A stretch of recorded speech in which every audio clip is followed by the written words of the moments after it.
বিসমিল্লাহির রহমানির রহিম। আশা করি আল্লাহর রহমতে তোমরা সবাই ভালো আছো। অনলাইন ক্লাসে তোমাদেরকে স্বাগতম। আচ্ছা, আজকে দেখো অ্যাডভান্স ইলেকট্রিসিটির হচ্ছে পঞ্চম অধ্যায় তোমাদেরকে পড়াবো। পঞ্চম অধ্যায় অ্যাডভান্স ইলেকট্রিসিটি পঞ্চম অধ্যায়। পঞ্চম অধ্যায়ে আছে কি আর্থিং। পঞ্চম অধ্যায়ে আছে হচ্ছে আর্থিং। দেখো আর্থিং কি? আর্থিংটা হচ্ছে যে অনাকাঙ্ক্ষিত বিদ্যুৎ থেকে বৈদ্যুতিক যন্ত্রপাতি, সরঞ্জাম ও মানুষের রক্ষা করার জন্য, অর্থাৎ মানুষকে রক্ষা করার জন্য বৈদ্যুতিক যন্ত্রপাতির মেটাল বা বহিরাবরণ থেকে কারেন্টকে কোনো পরিবাহী দ্বারা মাটিতে প্রেরণ করার ব্যবস্থাকে আর্থিং বলে। আর্থিংকে অনেকে আবার গ্রাউন্ডিং বলে থাকে। আর্থিংকে বলে আবার অনেকে গ্রাউন্ডিং বলে, যেহেতু এটা মাটির নিচে কিন্তু পোতানো হয়। আর্থিংটা মাটির নিচে হয়, ঠিক আছে? তো আর্থিং কি? আর্থিংটা মূলত হচ্ছে যে অনাকাঙ্ক্ষিত বিদ্যুৎ বা অনাকাঙ্ক্ষিত বিদ্যুৎ বলবো যে লোড, আমাদের যে পরিমাণ লোডের 220 ভোল্টের দরকার একটা বাসা বাড়িতে, এখন 220 ভোল্টের জায়গায় যদি বেশি ভোল্ট এসে যায় তখন তো অবশ্যই মানে শর্ট সার্কিট হবে এবং কি আগুন লেগে যাওয়ার সম্ভাবনা থাকে। সেক্ষেত্রে এই আর্থিংটা করা হয় যাতে এই অনাকাঙ্ক্ষিত বিদ্যুতের হাত থেকে যন্ত্রপাতি, মানুষ সব কিছুকে রক্ষা করার জন্য, ঠিক আছে?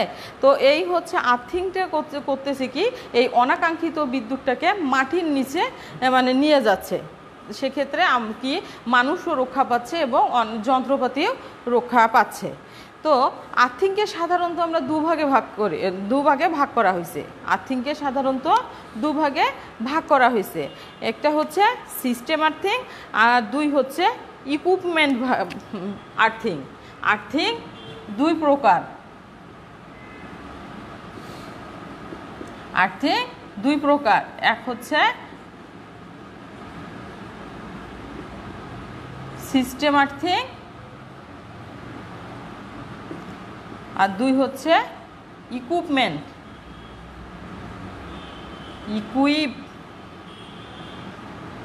এরকম না, ইকুইপমেন্ট এটা হবে না, ইকুইপমেন্ট আর্থিং, ঠিক আছে? আর্থিং হচ্ছে দুই প্রকার, এক হচ্ছে ইকুইপমেন্ট আর্থিং আর হচ্ছে সিস্টেম আর্থিং। এখন দেখো যে সিস্টেম আর্থিং কাকে বলে। সিস্টেম আর্থিং কাকে বলতেছে? যে ট্রান্সফরমার বা অল্টারনেটরের নিউট্রাল পয়েন্টকে যে আর্থিং করা হয় তাকে সিস্টেম আর্থিং বলে। ট্রান্সফরমার বা অল্টারনেটরের নিউট্রাল পয়েন্টকে, ট্রান্সফরমার অথবা নিউট্রালের হচ্ছে পয়েন্টকে যে আর্থিং করা হয় তাকে বলা হচ্ছে সিস্টেম আর্থিং। আর থাকতেছে কি ইকুইপমেন্ট আর্থিং। এখন ইকুইপমেন্ট আর্থিংটা কাকে বলতেছে? যে ইলেকট্রিক্যাল ইকুইপমেন্ট বা মেশিনের বহিরাবরণের জন্য ধাতব অংশ এবং ইলেকট্রিক্যাল লাইনের সাপোর্টিং স্ট্রাকচার ইত্যাদি আর্থিং করাকে ইকুইপমেন্ট আর্থিং বলে, ঠিক আছে? আবার শোনো যে ইলেকট্রিক্যাল ইকুইপমেন্ট অর্থাৎ ইলেকট্রিক্যাল যে যন্ত্রপাতিগুলো আছে বা মেশিনগুলো আছে এগুলোর বহিরাবরণ অর্থাৎ বাইরের যে আবরণটা আছে অথবা ধাতব, এসবের জন্য ধাতব অংশ এবং ইলেকট্রিক্যাল লাইনের সাপোর্টিং স্ট্রাকচার ইত্যাদি আর্থিং করাকেই হচ্ছে ইকুইপমেন্ট আর্থিং বলে, ঠিক আছে? ইকুইপমেন্ট মানে বুঝতেছো যে যন্ত্রপাতি, অর্থাৎ এই যন্ত্রপাতির যে আর্থিংটা করা হয় সেগুলোই কিন্তু মূলত হচ্ছে ইকুইপমেন্ট আর্থিং বা যন্ত্রপাতির আর্থিং। এখন দেখো তোমরা হচ্ছে সিস্টেম আর্থিংয়ে পৌঁছো যে ট্রান্সফরমার বা অল্টারনেটরের নিউট্রাল। অনেকেই তোমরা জানো যে নিউট্রালটা কি, যে নিউট্রালের মধ্যে কারেন্ট থাকে। নিউট্রাল তার আশা করি সবাই জানো যে নিউট্রাল তারটা কি, যে নিউট্রালে কি থাকে, শুধুমাত্র কারেন্ট থাকে। আর নিউট্রাল যদি না থাকে তাহলে সার্কিট ক্লোজ হয়ে যাবে। নিউট্রাল তার যদি না থাকে সার্কিটটা ক্লোজ হয়ে যাবে। আর ক্লোজ না হলে কারেন্ট প্রবাহিত হবে না। কারেন্ট নিউট্রালের মধ্য দিয়ে প্রবাহিত এবং সিস্টেমকে সচল রাখে, ঠিক আছে? তো আর্থিং কি? আর্থিং আমাদেরকে কি করতেছে, অনাকাঙ্ক্ষিত বিদ্যুতের হাত থেকে রক্ষা করতেছে। আর্থিং কি করে, অনাকাঙ্ক্ষিত বিদ্যুতের হাত থেকে মানুষ এবং যন্ত্রপাতি বা ইকুইপমেন্ট আছে সেগুলোকে রক্ষা করে। ওই জন্য আর্থিংও দুই প্রকার হয়, একটি হচ্ছে সিস্টেম আর্থিং আর দুই হচ্ছে ইকুইপমেন্ট আর্থিং। এখন এই আর্থিংটি আমরা কেন করব, আর্থিংটা করার প্রয়োজনীয়তাটা কি, ঠিক আছে, বা এর কাজ কি, যে কোনো কারণে লাইনে লিকেজ কারেন্ট হলে, কোনো কারণে লাইনে লিকেজ কারেন্ট হতেই পারে কোনো কারণে, হ্যাঁ, লিকেজ কারেন্ট হলে আর্থিং সেই লিকেজ কারেন্টকে যে কোনো প্রকার বিপদ না ঘটিয়ে, ঠিক কোনো কারণে লাইনে যদি লিকেজ কারেন্ট হয় তো আর্থিং কী করে, সেই লিকেজ কারেন্টকে কোনো প্রকার বিপদ না ঘটিয়ে তারের মধ্য দিয়ে সহজে মাটিতে চলে যেতে সাহায্য করে। আর্থিং এজন্যই করা হয় যেন কোনো প্রকার বিপদ আপদ না ঘটে, বিদ্যুৎ ঘটিত কোনো প্রকার বিপদ আপদ যেন না ঘটে, সেই জন্যই আর্থিং করা হয়।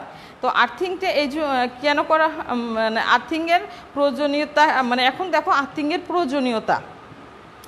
আর্থিংয়ের প্রয়োজনীয়তা হচ্ছে কি, যে কোনো প্রকার ত্রুটি হলে বা লিকেজ কারেন্টকে নিরাপদে মাটিতে প্রেরণ করার জন্য যাতে যন্ত্রপাতি ত্রুটিপূর্ণ সার্কিটকে বিচ্ছিন্ন করতে পারে, ভোল্টেজ সিস্টেমের যে কোনো অংশে মাটির তুলনায় যেন নির্দিষ্ট থাকে তার ব্যবস্থা করা এবং ত্রুটি বা সিস্টেম সমস্যার কারণে যন্ত্রপাতির ভোল্টেজ যেন মাটির তুলনায় বিপজ্জনক পর্যায়ে না যায় তা নিশ্চিত করা।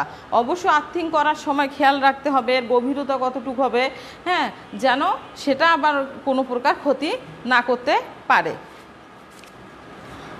আচ্ছা, এখন দেখো আর্থিংয়ের প্রয়োজনীয়তা তো পড়তেছে, যে আর্থ করার প্রয়োজনীয়তা তোমাদের বইয়েও দেওয়া আছে, যে ত্রুটির সময় কারেন্টকে মাটিতে যেতে না দেয়া, যাতে নিরাপত্তা যন্ত্রপাতি যেমন ফিউজ, সার্কিট ব্রেকার ত্রুটিপূর্ণ সার্কিটকে বিচ্ছিন্ন করার কাজ করতে পারে, এই হচ্ছে আর্থিং, ঠিক আছে। অর্থাৎ তুমি সার্কিট ব্রেকার অথবা ফিউজ বাসাবাড়িতে ব্যবহার করতেছো, কিন্তু আর্থিং তার আগেও কি করবে, অর্থাৎ ফিউজ এবং সার্কিট ব্রেকার পর্যন্ত যেন কারেন্টটা না পৌঁছে তার আগেই কিন্তু কি সংযোগটাকে বিচ্ছিন্ন করে দেবে, বা সেই অনাকাঙ্ক্ষিত বিদ্যুৎ থেকে কি শর্ট সার্কিট হতে পারে বা আগুন লেগে যেতে পারে, সেই বিদ্যুৎটাকে মাটির নিচে প্রেরণ করার জন্য সহজে মাটির নিচে প্রেরণ করবে। আচ্ছা, এখন দেখো আর্থিংয়ের প্রয়োজনীয় উপাদান। আর্থিং করার জন্য কিছু প্রয়োজনীয় উপাদান আছে, যেমন আর্থ ইলেকট্রোড, তারপরে আর্থিং লিড, আর্থ কন্টিনিউটি তার, ঠিক আছে, আর্থ কন্টিনিউটি তার। আর্থ ইলেকট্রোডটা কি, যে পৃথিবীর মাটির সাথে কার্যকরী বৈদ্যুতিক সংযোগ স্থাপনের নিমিত্তে যে প্লেট, পাইপ বা রডকে মাটির নিচে পোতা হয় তাকে আর্থ ইলেকট্রোড বলে। পৃথিবীর মাটির সাথে কার্যকরী বৈদ্যুতিক সংযোগ স্থাপনের নিমিত্তে, অর্থাৎ যে অতিরিক্ত যে বিদ্যুৎটা আছে বা লিকেজ কারেন্ট যেটা হোক না কেন, সেই কারেন্টকে মাটির নিচে স্থাপনের নিমিত্তে যে প্লেট, পাইপ বা রডকে মাটির নিচে পোতা হয় তাকে আর্থ ইলেকট্রোড বলে। এই আর্থ ইলেকট্রোড আবার কয়েক প্রকারের হয়, যথা pipe electrode, plate electrode, rod electrode, sheet electrode, strip বা ওয়্যার ইলেকট্রোড ইত্যাদি। অর্থাৎ এগুলার কোনো আর্থ ইলেকট্রোড পাইপের মতো, কোনোটা প্লেটের মতো, কোনোটা রড, শিট, অর্থাৎ এদের আকার আকৃতির উপর ভিত্তি করে 5 প্রকারের আর্থ ইলেকট্রোড করছে। তারপরে দেখো আর্থিং লিড। আর্থিং লিডটা কি, যে আর্থ ইলেকট্রোড এবং আর্থ কন্টিনিউটি তারকে যে তার দিয়ে সংযোগ দেওয়া হয় তাকে আর্থিং লিড বলে। আর্থিং লিড কি, আর্থিং লিডটা আর্থ ইলেকট্রোড এবং আর্থ কন্টিনিউটি তারকে যে তার দিয়ে সংযোগ করা হয় তাকে আর্থিং লিড বলে। অর্থাৎ মাটির নিচে যে প্লেটটা বসানো হয়েছে তার সঙ্গে উপরের যে অংশ থাকবে সেটা যে সংযোগ করা হয় সেটাকে আর্থিং লিড বলে। এটিও 2 ধরনের হয়, যেমন নগ্ন তামার তার আর তামার পাত, নগ্ন তামার তার অথবা তামার পাত। আর্থ কন্টিনিউটি তার। আর্থ কন্টিনিউটি তার হচ্ছে কি যে আর্থিং লিড এবং বৈদ্যুতিক যন্ত্রপাতির বাইরের ধাতব আবরণের জন্য যে তার দিয়ে সংযোগ করা হয় সেই তারকে আর্থ কন্টিনিউটি তার বলা হয়। কি বলতেছে যে আর্থিং লিড এবং বৈদ্যুতিক যন্ত্রপাতির বাইরের ধাতব আবরণের জন্য, যে বৈদ্যুতিক যন্ত্রপাতিগুলো আছে সেগুলোর বাইরের আবরণের জন্য, ধাতব আবরণের জন্য যে তার দিয়ে সংযোগ করা হয় সেই তারকে বলতেছে আর্থ কন্টিনিউটি তার। আচ্ছা, এখন দেখো আর্থিংয়ে যে সকল বিষয় বিবেচনা করতে হবে, অর্থাৎ তুমি একটা আর্থিং করতেছো সেই কোন কোন বিষয়ের উপর বিবেচনা করতে হবে। নিউট্রাল কন্ডাক্টরকে কমপক্ষে দুটি পৃথক এবং স্বতন্ত্র আর্থ কানেকশনের সাহায্যে জেনারেটিং স্টেশন এবং সাব স্টেশনে আর্থ করতে হবে। এছাড়াও বন্টন ব্যবস্থার মধ্যে নিউট্রালকে এক বা একাধিক স্থানে আর্থ করতে হবে এবং জেনারেটর, মোটরের ফ্রেম, ট্রান্সফরমারের বডি এবং অন্যান্য বৈদ্যুতিক যন্ত্রপাতির ধাতব অংশসমূহ দুটি পৃথক এবং স্বতন্ত্র আর্থ কানেকশনের সাহায্যে আর্থ করতে হবে। এখন বৈদ্যুতিক তার বা সরঞ্জামের ধাতব বহিরাবরণ আর্থ করতে হবে। বিদ্যুৎ চালু করার আগে সমস্ত আর্থিং ব্যবস্থা পরীক্ষা করে দেখতে হবে। আর্থ রেজিস্ট্যান্স কমানোর উপায়। আর্থ রেজিস্ট্যান্স কমানোর জন্য নির্ধারিত ব্যবস্থা নেওয়া যায়, যথা আর্থ প্লেট বা রড অর্থাৎ ইলেকট্রোডের আকার বড় করতে হবে, আর্থ ওয়্যার অর্থাৎ আর্থিং লিঙ্ক সুপরিবাহী হতে হবে, একাধিক ইলেকট্রোডকে প্যারালালে সংযোগ করতে হবে এবং মাটির নিচে ইলেকট্রোডের চতুর্দিকের মাটি ভেজা রাখার ব্যবস্থা করতে হবে। সেজন্য ইলেকট্রোডের চতুর্দিকে স্তরে স্তরে কাঠকয়লা বা লবণ দিয়ে সাজিয়ে পরে মাটি দিয়ে ভরাট করতে হবে। অর্থাৎ যখন আর্থিং করতে হয়, আর্থিংয়ের নিচে যে মাটিটা হচ্ছে আমরা যেখানে আর্থিং করব সেখানে কিছু মাটি খুঁড়ে সেখানে কাঠ, কয়লা, লবণ এসব দিয়ে ভরাট করতে হবে আর কি। তা আর্থিংয়ের পদ্ধতি, এখন দেখো আর্থিংয়ের কিছু পদ্ধতি আছে যে বিভিন্ন পদ্ধতিতে আর্থিং করা হয়। যে পদ্ধতির আর্থিংয়ে হোক না কেন নিম্নলিখিত বিষয়গুলো সকল পদ্ধতির বেলায় সমভাবে প্রযোজ্য। এখানে বলতেছে যে আর্থিং যে কোনো প্রকারেই হতে পারে, কিন্তু সব প্রকারে এই জিনিসগুলো খেয়াল রাখতে হবে। যেমন আর্থ ইলেকট্রোডে মাটির নিচে এমনভাবে স্থাপন করতে হবে যাতে আর্থ রেজিস্ট্যান্স নির্দিষ্ট পরিমাণে বেশি না করে। তারপরে হচ্ছে আর্থ রেজিস্ট্যান্স এমন হওয়া উচিত যাতে মাটির নিচে সহজে মরিচা ধরে নষ্ট না হয়। ইলেকট্রোডের সাথে আর্থিং লিডের সংযোগ অত্যন্ত দৃঢ় হয় অথবা ওয়েন্ডিং করে লাগানো উচিত যাতে সংযোগস্থলে রেজিস্ট্যান্স বেশি হয় এবং আর্থ ইলেকট্রোড এমন গভীর স্থাপন করা উচিত যাতে ওই স্থানে সবসময় ভেজা থাকে। মাটির নিচে তোমরা যত খুঁড়বা তত দেখবা সে স্যাঁতস্যাঁতে এবং ভেজা। তো এই হচ্ছে যখন আর্থিং করা হবে যত গভীরে করবা তত আর কি নিরাপদে থাকবে বা জিনিসটা ভালো থাকবে, জায়গাটা স্যাঁতস্যাঁতে থাকবে। যেহেতু আর্থ ইলেকট্রোডের আর্থিং লিড অনেক সময় আংশিক মাটির নিচে থাকে বিধায় তা এমন পদার্থের হওয়া উচিত যাতে মরিচা ধরে নষ্ট না হয়। আর্থ ইলেকট্রোড মাটির কতটুকু নিচে স্থাপন করতে হবে যে স্থানে মাটি সর্বদাই ভেজা থাকে। মাটি ভেজা পাওয়া না গেলে ইলেকট্রোডের চারদিকে স্তরে স্তরে কাঠকয়লা গুঁড়া এবং লবণ দিতে হবে যাতে মাটি ভেজা বা স্যাঁতস্যাঁতে থাকে। অর্থাৎ এখানে বলতেছে যে কাঠকয়লা বা গুঁড়ো লবণ দিলে মাটি ভেজা থাকে। ঠিক আছে, যদি কোনো সময় আর্থিং করার সময় মাটি ভেজা না থাকে তো হচ্ছে কাঠকয়লা আর হচ্ছে লবণ দিয়ে সেই জায়গাটাকে ভেজা বা স্যাঁতস্যাঁতে করতে হবে।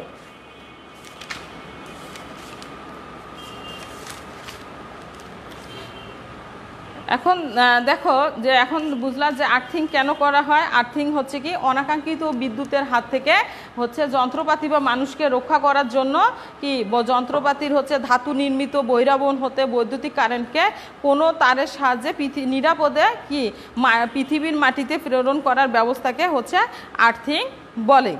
ঠিক আছে, আর্থিং দুই প্রকার, সিস্টেম আর্থিং আর হচ্ছে ইকুইপমেন্ট আর্থিং।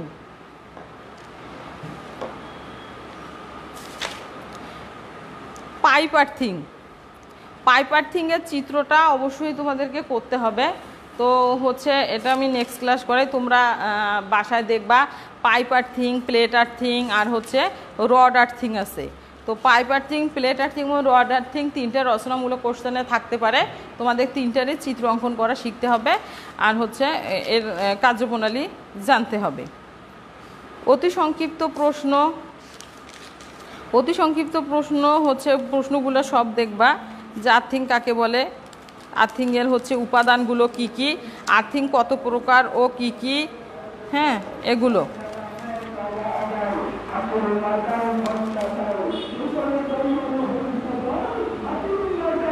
রচনামূলক প্রশ্নে দেখো পাইপ আর্থিং আর প্লেট আর্থিংয়ে আসছে, ঠিক আছে? তার মানে তোমাদেরকে এই আর্থিংগুলো অবশ্যই শিখতে হবে। তো অধ্যায়টা ছোট, নেক্সট ক্লাসে আমি হচ্ছে পাইপ আর্থিং, প্লেট আর্থিং আর হচ্ছে রড আর্থিংটা পড়াবো আর কি। তো দেখো এখন অনুশীলনী 5-এ আছে যে আর্থিংয়ের উপাদান কি কি। আর্থিংয়ের উপাদানগুলো হচ্ছে আর্থ ইলেকট্রোড, আর্থিং লিড, আর্থ কন্টিনিউটি তার, আর্থিং কত প্রকার, আর্থিং হচ্ছে 2 প্রকার, সিস্টেম আর হচ্ছে ইকুইপমেন্ট।